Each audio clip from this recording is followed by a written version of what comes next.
Welcome back to the show. Let's talk to David Paul. He's the MD at VectorVest UK. Morning to you, David. Yeah, morning, Mus. Right, let's kick off with your first slide, young man. The VectorVest Composite UK. What exactly is that? Well, to my knowledge, Mus, it's the broadest measure of the London stock market that I know.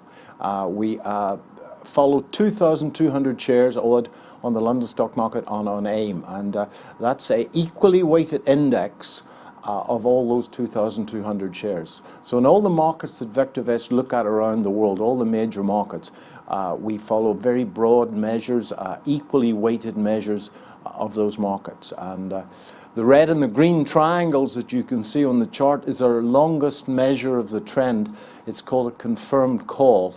And today we got our last buy signal from the market was on the 19th of July, and that longer term trend is still in place.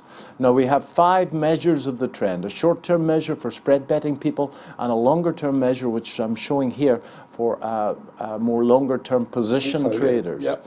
As we go into the trading day today, the short-term trend is down, but the longer-term trend is up, and we define that on the front page of VectorVest every day.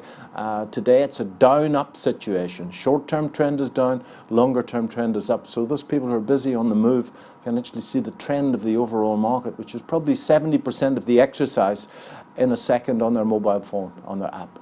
Okay. So, silly question, okay, do you basically wait for the short term and the long term basically to give the same signal, to give the absolute sort of optimum signal? Correct. My advice and VectorVest advice to everybody this morning is to sit on their hands and wait for the short-term trend to move up.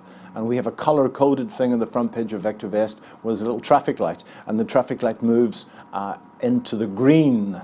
And that's what we call a green light buy. So at the moment, yesterday the traffic light was in the red.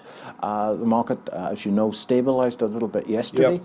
We're now in amber, and I'm waiting to actually buy in and add to some positions when the short-term trend moves back in sync with the longer-term trend.